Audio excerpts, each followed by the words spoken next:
नमस्कार, संविधान लाइव में आपका स्वागत है।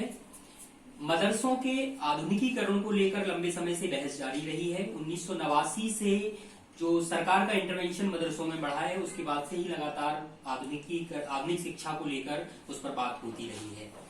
इस विषय पर पीएचडी की है हमारे साथी जावेद अनीस जी ने। जावेद अनीस सामाजिक कार्यकर्ता हैं और मध्य प्रदेश में पिछले लंबे समय से वे शिक्षा पर काम कर रहे हैं। हाल ही में उन्होंने मदरसों के आधुनिकीकरण विषय पर अपनी पीएचडी पूरी की है और इस विषय के जो विभिन्न डायमेंशन हैं उनसे वे ठीक तरह से परिचित हैं। हम जानने की कोशिश करेंगे आज उनसे बातचीत करते हुए कि आधुनिक शिक्षा और मुस्लिम समुदाय का रिश्ता क्या है और मदरसों की उनमें भूमिका क्या है, इसे कैसे समाज की बेहतरी के लिए इस्तेमाल किया जा सकता है। जावेद भाई, बहुत बहुत बधाई, शुक्रिया और बधाई भी आपको। मैं आपसे ये जानना चाहता हूँ कि आपने जो ये विषय चुना मदरसों के आधुनिकीकरण का, इसके पीछे क्या सोच थी और ये कब शुरू किया आपने? जैसे आप जानते होंगे कि हमारे देश में मदरसों को लेकर एक तरह से काफी डिबेट रही है और हमारे देश का एक तरह से साउथ एशिया में और उनके खासकर निगेटिव पक्ष को लेकर ज्यादा डिबेट रही है। एक तरह से कहा जाता है कि एक खास तरह का मानस तैयार करते हैं और उसके आधुनिकीकरण को लेकर भी काफी चर्चा रही है। तो इसीलिए मैंने सोचा कि इस विषय पे भारत में क्या हो रहा है, कैसे आधुनिकीकरण को देख रहे हैं, सरकार की तरफ से क्या इंटरवेंशन हो रहा है, सोसाइटी की तरफ से किस तरह से सोच रही है, तो इसी सब को ध्यान में रखते हुए मैंने ये विषय चुना।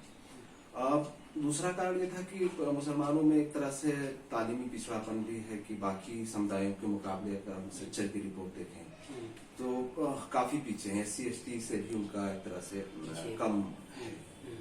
तो ये एक संदर्भ रहा है और मैंने जो पूरा रिसर्च किया है वो एक तरह से उसमें एक चीज ये पाया कि जब अंग्रेजों से पहले जो हुकूमत थी, जो मुगल थे या सल्तनत काल थी, तो उसमें जो दीनी और दुनियावी तालीम का फर्क नहीं था। उसमें एक तरह से मदरसों को राज्य का संरक्षण मिला हुआ था और एक तरह से वो मेन स्ट्रीम में एजुकेशन देने वाली थे। तो सिर्फ दीनी तालीम नहीं देते थे, वो एक तरह से दुनियावी शिक्षा भी देते थे। तो जिसमें उस समय का जो विज्ञान था, गणित था, वो सारी चीजें पढ़ाते थे। चेंज हुआ एक तरह से 1857 के बाद। तो 1857 के बाद चूंकि उन्होंने जो ब्रिटिश हुकूमत थी उन्होंने दो चेंज किए। एक राजस्व व्यवस्था बदल दी जो पहले मुस्लिम कानून के आधार पर चलती थी और दूसरा शिक्षा व्यवस्था में उन्होंने परिवर्तन करने की कोशिश की। तो उससे क्या हुआ कि जो स्टेट का संरक्षण था मदरसों पे वो खत्म हो गया और मदरसे स्वतंत्र हुए। पहली बार भारत में स्वतंत्र हुए तो एक तरह से फिर उनका स्वरूप बदला। वो किसी खास तबके के मदरसे के रूप में सामने आए, मतलब पहले पूरे सोसाइटी को सर्व कर रहे थे, अब एक धार्मिक उद्देश्य जैसे अहले हदीस का या देवबंदियों का अलग मदरसा है, तो अलग अलग तबके के मदरसे निकल के आए। और उस दौरान दो धाराएं निकल के आई मुस्लिम शिक्षा को लेके। एक तो 1857 के बाद आप देखेंगे कि देवबंद आंदोलन हुआ, जिनका ये कहना था कि हमें शिक्षा को जो अंग्रेजी शिक्षा है, पश्चिमी शिक्षा है या पश्चिमी सभ्यता है, उससे अपने सभ्यता को बचाना है। उससे क्या, उसके लिए क्या करना है कि हमें सिर्फ धार्मिक शिक्षा पे ज्यादा जोर देना है। दूसरी तरफ ये अलीगढ़ का आंदोलन हुआ जिसमें सर सैयद अहमद खां वगैरह थे, तो उन लोगों ने कहा कि हमें दोनों शिक्षा को साथ लेने की जरूरत है। तो वहीं से इस डिबेट की एक तरह से शुरुआत हुई और आजादी के बाद उसका एक नया पक्ष सामने आया। तो ये जो आप बता रहे हैं कि 1857 तक सरकार का संरक्षण हासिल था, सत्ता का संरक्षण हासिल था और सभी वर्गों के लोग मदरसों में शिक्षा हासिल करते थे। इसमें सभी वर्गों में आप कौन से चुन रहे हैं? जो किसान से लेकर विभिन्न समुदायों, धर्मों, जातियों के लोग भी इसमें शिक्षा हासिल करते थे। जैसे अपन राजा राममोहन राय का नाम सुने होंगे, जी, तो मदरसे में शिक्षा लिए थे। अच्छा। सर सैयद अहमद खां मदरसे में पढ़े हुए थे। तो मेन स्ट्रीम जो शासन का संरक्षण था उसमें सभी विषय पढ़ाए जाते थे। तो ये जब सत्ता के संरक्षण से बाहर निकलकर मदरसे आए और मदरसे एक तरह से आजाद हुए, तो ये तमाम किस्म की डिबेट चली, अलीगढ़ का आंदोलन या देवबंद का आंदोलन हुआ है, लेकिन उसका वो कोई खास पहलू आप देखते हैं जिसकी वजह से मदरसे कमजोर हुए, उनमें शिक्षा पद्धति में उनकी कोई गिरावट आई है? जैसे दो धाराएं आई, तो एक धारा एक तरह से अलीगढ़ वाली जो धारा थी, दूसरी देवबंद वाली धारा। प्रॉब्लम ये हुई कि जो देवबंद वाली धारा हुई उसने आधुनिक शिक्षा से अपने आप को पीछे खींचना धीरे धीरे शुरू किया। उसके बाद जो मदरसे बने तो उन्होंने अपने को सिर्फ दीनी शिक्षा तक सीमित कर लिया, और उसका एक तरह से ये कारण था कि हमारी जो एक तरह से धर्म बचा ले, जो बाहरी हुकूमत थी तो नई संस्कृति लेके आई थी, अंग्रेजी लेके आई थी, नया कल्चर लेके आई थी, तो उससे अपने को बचना है। तो इसी चक्कर में वो धीरे धीरे संकुचित होते गए और एक तरह से धर्म पे ज्यादा फोकस किया, और बाकी जो विषय हैं, जबकि इस्लाम में इस तरह से कोई डिवीजन नहीं है एजुकेशन का कि एक धार्मिक शिक्षा है, दुनियावी शिक्षा है, तो उसमें यह है कि शिक्षा लेना चाहिए, उसमें धर्म भी एक हिस्सा है और दुनिया भी एक हिस्सा है, तो दोनों पे फोकस किया गया है। लेकिन एक ऐतिहासिक कारण है, उसकी वजह से संकुचित होता गया और धीरे धीरे यह होता गया कि जो समाज के जो वंचित तबके हैं, मुस्लिम समाज के जो वंचित तबके हैं, वो मदरसों में जाने लगे, क्योंकि वहां पे एक तरह से चंदा वगैरह जाता है तो ज्यादा कम पैसे में, और जो अच्छा मिडिल क्लास या उच्च मिडिल क्लास है वो लोग बाहरी उसमें जाने लगे, जो हायर एजुकेशन में जाने लगे। लेकिन एक तरह से जो गरीबों का शिक्षा केंद्र बन के रह गया। तो सामाजिक रूप से देखें तो अभी भी जो मैंने भी अपने रिसर्च में पाया है कि ज्यादातर जो मदरसों में बच्चे जाते हैं वो गरीब तबकों के, जो ओबीसी तबके हैं, पिछड़े तबके हैं, उनके बच्चे ज्यादा जाते हैं। तो ये जो गरीब बच्चे जाते हैं और इनको दीनी तालीम देने लगे मदरसे, इस दीनी तालीम देने में उनके भीतर क्या किसी तरह का संकुचन आया? और क्योंकि आप बता रहे हैं कि 1857 के पहले समाज के और तबके भी आए थे, तो एक तरह का घेटो कल्चर निर्मित हुआ जिसमें कि एक ही समाज के लोग, और उसमें भी एक समुदाय के, खास गरीब समुदाय के लोग आते गए। इनके बीच में क्या रेसिस्टेंस था और तनाव, उसके वजह से फर्क क्या पड़ा है, समाज पर क्या फर्क पड़ा है खासतौर पे? जैसे इस्लाम में एक है कि अपना जकात देना, तो जो समृद्ध तबका है, जिनके पास थोड़ा पैसा है, सक्षम लोग हैं, वो लोग जकात देते हैं मदरसों को, मस्जिदों को, तो उनको लगता है कि वो इस्लाम की एक तरह से सेवा कर रहे हैं। तो इसलिए मदरसों में गरीब बच्चों को उनको लगता है कि वो पढ़ा रहे हैं, जबकि थोड़ा सा मानसिकता चेंज करने की जरूरत है कि उनको भी हक है कि वो इस दीनी तालीम तो मिले तो ठीक है, लेकिन उनको भी बाकी विषयों पढ़ने का हक है।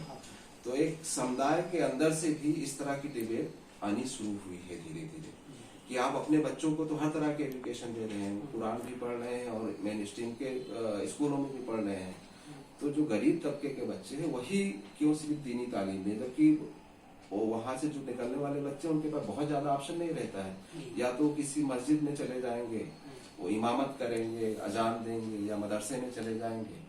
कुछ थोड़ा बहुत जब ये आधुनिकीकरण का प्रोसेस शुरू हुआ है तो गवर्नमेंट क्या हुआ कि एक है मदरसा आधुनिकीकरण कार्यक्रम, तो उसमें SPQM बोलते हैं, तो scheme for promoting modern education in madrasas. ये कब शुरू हुआ ये इंटरवेंशन? ये बारे में हाँ, ये 95 के आसपास शुरू हुआ, और इसमें ये एक तरह से शिक्षक केंद्रित योजना है। इसमें ये करते हैं कि जो मदरसे हैं उन मदरसों में, खासकर जो छोटे मदरसे हैं, 8वीं तक के मदरसे या 5वीं तक के मदरसे हैं, तो वो पहले अगर सिर्फ दीनी तालीम दे रहे थे तो उनके लिए वो कहते हैं कि आप मॉडर्न एजुकेशन दो, तो हम आपको 2 शिक्षकों का जो मॉडर्न एजुकेशन पढ़ा सके उसका सपोर्ट देंगे। तो जैसे मध्य प्रदेश में है तो मध्य प्रदेश में MP गवर्नमेंट का सिलेबस है, उर्दू मीडियम से भी, हिंदी मीडियम से, तो जो मदरसे इस स्कीम से जुड़े हैं वहाँ 2 टीचरों का पैसा देती है गवर्नमेंट। जरूरी नहीं कि सारे मदरसे उस स्कीम से जुड़े। हाँ, वो एक तरह से आपके ऊपर है, अगर आप जुड़ना। संख्या हाँ, MP में करीब 2500 मदरसे जुड़े हुए हैं इस स्कीम से, और एक मदरसा बोर्ड भी है, MP मदरसा बोर्ड। अच्छा, ये जो प्रोसेस है इसका डिबेट भी अलग अलग तरह से है, जैसे अलग अलग स्टेट में इसका इम्प्लीमेंटेशन अलग अलग तरह से है। तो आप कभी पढ़े होंगे कि जो वेस्ट बंगाल के जो मदरसे हैं उन्होंने टॉप किया है बोर्ड में, 8वीं के बोर्ड में, 10वीं के बोर्ड में, 12वीं के बोर्ड में, तो वहां पे अलग तरह से सपोर्ट है, मतलब वो सपोर्ट ज्यादा है, स्टेट की तरफ से ज्यादा है। MP में है तो MP में मदरसा बोर्ड है, और यहाँ पे छोटे मदरसे ज्यादा जुड़े हुए हैं। तो एक चीज और जो समझने की जरूरत है कि जो मदरसा आधुनिकीकरण प्रोग्राम चल रहा है, इससे बड़े मदरसे नहीं जुड़े हैं। इससे जो अगर हम मोटे तौर पे देखें तो 3 तरह के मदरसे होते हैं। एक होते हैं जो दारुल उलूम बोलते हैं, जैसे दारुल उलूम देवबंद, नदवा, इसी तरह के जो हायर एजुकेशन देते हैं दीन की। तो इसका कोई बड़े और छोटे जो है मदरसे, इसका कोई वो है, इनकी पहचान करने के कोई रूल्स नहीं है? हाँ, इसका ये है कि जो एक मदरसे हैं जो दारुल उलूम जिनको बोलते हैं, तो जैसे यूनिवर्सिटी हो गए, तो इस्लामिक एजुकेशन देने के यूनिवर्सिटी, तो वो लोग किसी स्कीम से नहीं जुड़े हैं, बड़े केंद्र। हाँ, बड़े केंद्र। लेकिन जो छोटे मदरसे हैं जो 5वीं तक 8वीं तक एजुकेशन देते थे, वो लोग इस स्कीम से जुड़े हैं। तो उससे फायदा, मैंने थोड़ा सा रिसर्च के बारे में बताऊंगा कि मैंने जो पाया है उससे फायदा ये हुआ है कि खासकर जो बच्चे सिर्फ दीनी तालीम 8वीं तक पाते थे या 5वीं तक पाते थे, तो ये आधुनिक विषय पढ़ने से, क्योंकि बोर्ड से इनको मान्यता मिली है, मध्य प्रदेश मदरसा बोर्ड से, तो उसके बाद किसी मेन स्ट्रीम स्कूल में एडमिशन ले सकते हैं या ओपन से कर सकते हैं 9th के बाद। हाँ, 9th के बाद 10th कर सकते हैं, 12th कर सकते हैं। तो ये फायदा हुआ, और खासकर लड़कियों के संदर्भ में ज्यादा फायदा हुआ है। जो भोपाल में मैंने करीब 12 मदरसों में स्टडी किया है, तो उसमें पाया है कि ज्यादातर लड़कियों के लिए काफी मुफीद साबित हुआ है, क्योंकि अभी भी समुदाय में कई सारे परिवार ऐसे हैं जो लड़कियों को नहीं भेजना चाहते हैं इस तरह के मेन स्ट्रीम स्कूलों में। तो मदरसे चली जाती हैं, उसके बाद वो ओपन से 10वीं कर लिया, 12वीं कर लिया, उसके बाद इग्नू है या मौलाना आजाद यूनिवर्सिटी है। तो मौलाना आजाद यूनिवर्सिटी को इन्होंने एफिलिएट किया हुआ है मदरसों से। अच्छा। और ये ओपन से जो 10th और 12th कराता है, तो सिस्टम तो बनाया हुआ है, लेकिन इम्प्लीमेंटेशन में काफी प्रॉब्लम है। तो इसमें कितने प्रतिशत बच्चे जो कि 5वीं या 8वीं करते हैं वो हायर एजुकेशन में पहुंच पा रहे हैं, और उनका जो आधुनिक शिक्षा का जो क्वालिटी है वो किस स्तर तक उनको मिल रही है? अगर ओवरऑल देखें कि टोटल करीब 4%, जो सच्चर ने बताया था कि सिर्फ 4% टोटल मदरसों में जाते हैं मुस्लिम पॉपुलेशन का 4%। तो एक और रिपोर्ट है वो करीब 8 से 10% बताती है। तो हम लोग अगर मोटा मोटा माने तो 7-8% पॉपुलेशन जाती है। तो उतनी बड़ी पॉपुलेशन मदरसों में नहीं जाती है जितना हुआ बनाया जाता है कि सभी मुस्लिम बच्चे या अधिकतर मुस्लिम बच्चे मदरसों में पढ़ते हैं। तो 4 से 6 या 8% होंगे। प्रॉब्लम क्या है कि स्कीम तो चला दिया है गवर्नमेंट ने, लेकिन टीचर, क्योंकि आदमी किसे पढ़ाने के लिए अच्छे टीचर चाहिए, ट्रेन टीचर चाहिए जो उस सब्जेक्ट को जानते हो, तो उस तरह के टीचर्स नहीं है मदरसों के पास। ये लोग जो फंड देते हैं, जैसे एमपी में पिछले 4 साल से फंड नहीं आया। अच्छा। तो जो मदरसे इसके सहारे चल रहे हैं वो अपने हिसाब से किसी भी हिसाब से सर्वाइव कर रहे हैं, लेकिन काफी संकट में है। तो दूसरा, एक तरह से 20-20 में स्टेटमेंट आ जाते हैं जो सरकार में बैठे लोग हैं। तो जैसे एमपी गवर्नमेंट की मिनिस्टर हैं, उनका इलेक्शन से पहले, निशा ठाकुर जी का इलेक्शन से पहले आया था। आसाम में भी इलेक्शन होने वाला है, तो आसाम में तो अलग ही कदम उठाया है। जो वहाँ के मिनिस्टर जो कांग्रेस से आए हैं अभी, हेमंत सोरेन, हाँ हेमंत, तो उन्होंने कहा कि जो मदरसे हैं वो हम आधुनिक शिक्षा, हम उनको सपोर्ट नहीं करेंगे, क्योंकि हम धार्मिक शिक्षा के लिए सपोर्ट क्यों करें। जबकि जो पूरा स्कीम है, जो पूरा डिबेट है, ये है कि हम लोग मदरसों में आधुनिक शिक्षा के लिए सपोर्ट कर रहे हैं, धार्मिक शिक्षा के लिए नहीं। तो वहाँ पे टीचरों का सपोर्ट कर रहे हैं जो आधुनिक विषय पढ़ाएं। तो अभी शायद वहाँ बंद भी कर दिया है। तो ये एक पॉलिटिकल इशू भी है एक तरह से। जब इलेक्शन होता है तो इसको एक तरह से हवा दी जाती है। क्वालिटी की बात आपने की थी, तो क्वालिटी टीचरों की वजह से, क्योंकि उतने अच्छे टीचर नहीं है, तो क्वालिटी तो उतनी अच्छी नहीं है। लेकिन अगर उस पर ज्यादा ध्यान दिया जाए तो स्कोप बहुत है कि उनको मेन स्ट्रीम में धीरे धीरे लाया जा सकता है। इसमें आपकी तरफ से कोई रिकमेंडेशन है क्या? इसमें आपने कुछ सुझाव दिए हैं अपनी बेहतरी में भी कि क्या किया जाना चाहिए उनकी शिक्षा को बेहतर बनाने के लिए? जो मेरा सबसे बड़ा रिकमेंडेशन है यह है कि एक शिक्षक केंद्रित स्कीम है, जो SPPM स्कीम है, तो इसको मदरसा केंद्रित बनाना चाहिए। मतलब अभी सिर्फ टीचरों के लिए सपोर्ट देते हैं, तो पूरे मदरसे कैसे संचालित हो कि बाकी जो मदरसे के खर्चे हैं उसको कैसे वो लोग फुलफिल कर सकें, उसके लिए उसको और ज्यादा सपोर्ट बढ़ाने की जरूरत है। दूसरा, जो सपोर्ट कर रहे हैं तो उसका एक क्राइटेरिया और ज्यादा कड़ा करने की जरूरत है। अभी क्या हो रहा है कि कई सारे लोग सिर्फ फंड के लालच में उससे जुड़ जाते हैं और बहुत सीरियस नहीं होते हैं। तो कैसे जो अच्छे हैं, जिनमें थोड़ा सा पोटेंशियल है, उनका चुनाव ज्यादा अच्छे से, उन मदरसों का चुनाव इस स्कीम के लिए करें। और तीसरा जो यहाँ पे है कि जैसे फंड का प्रॉब्लम है, 4 साल से मदरसों को फंड नहीं मिला है। तो और उस पे ये लोग काफी आंदोलन किए हैं। जैसे यहाँ पे उनका एक यूनियन भी है, मध्य प्रदेश मदरसा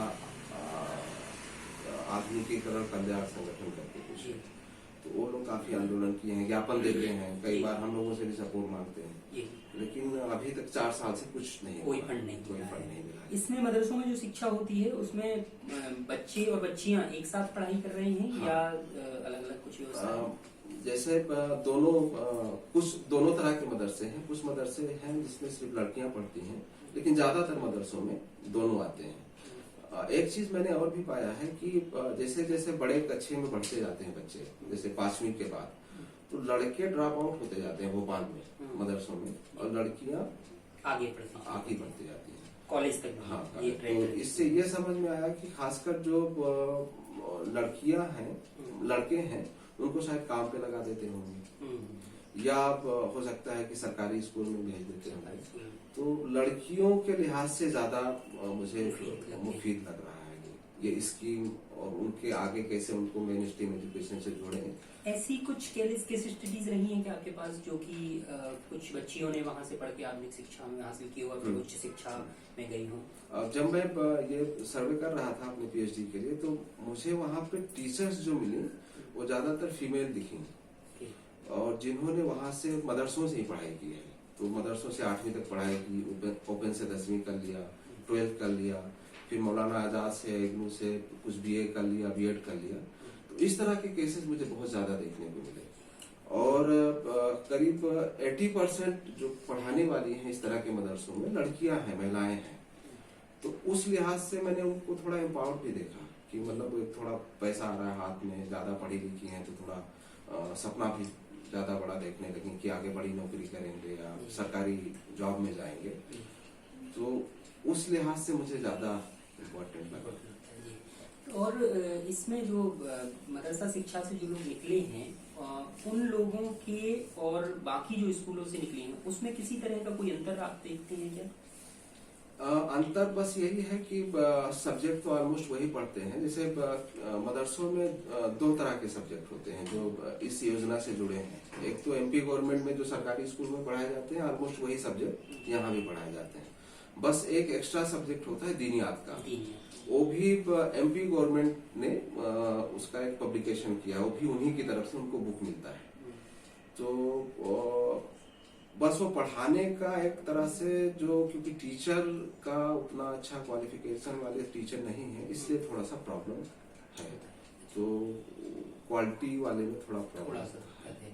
तो उसमें बेहतर इसी तरह से किया जा सकता है कि टीचरों को थोड़ा प्रशिक्षण दें, है ना, या थोड़ा जो पैसा बढ़ाए, तो टीचरों के लिए भी 6,000 रुपए देते हैं, तो ज्यादा अच्छे टीचर रख सके मदरसे, इसके लिए फंड बढ़ाया जाए, ये भी हो सकता है।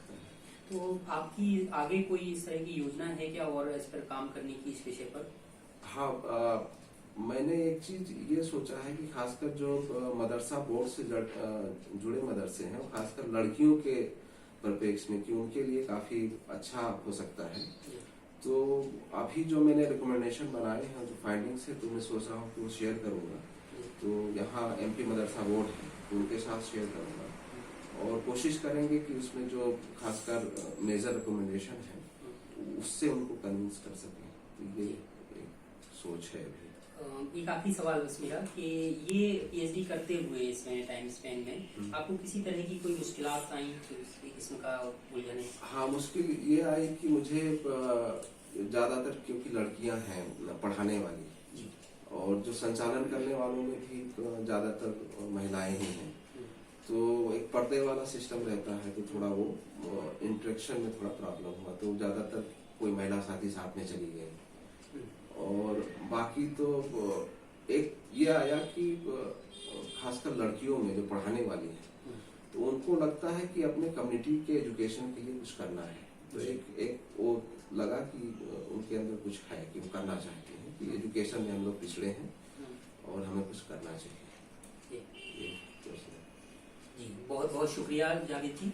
ये जावेद जी थे और जावेद जी ने जो लंबा काम किया है अपना, उस पर काफी महत्वपूर्ण जानकारी दी। 1857 से लेकर अभी तक जो शिक्षा पद्धति में मदरसों का जो योगदान है और कैसे समाज में बदला है और मदरसों को आधुनिकीकरण की प्रक्रिया क्यों जरूरी है, इसको लेकर गंभीर बातें की हैं। आपके जहन में भी अगर इससे जुड़ा हुआ कोई सवाल है तो हमें नीचे डिस्क्रिप्शन बॉक्स में लिखकर भेज सकते हैं, और किसी आंदोलन से जुड़ी हुई या इसी तरह की किसी गतिविधि से जुड़ी कोई जानकारी है तो जरूर शेयर करें। बहुत बहुत शुक्रिया।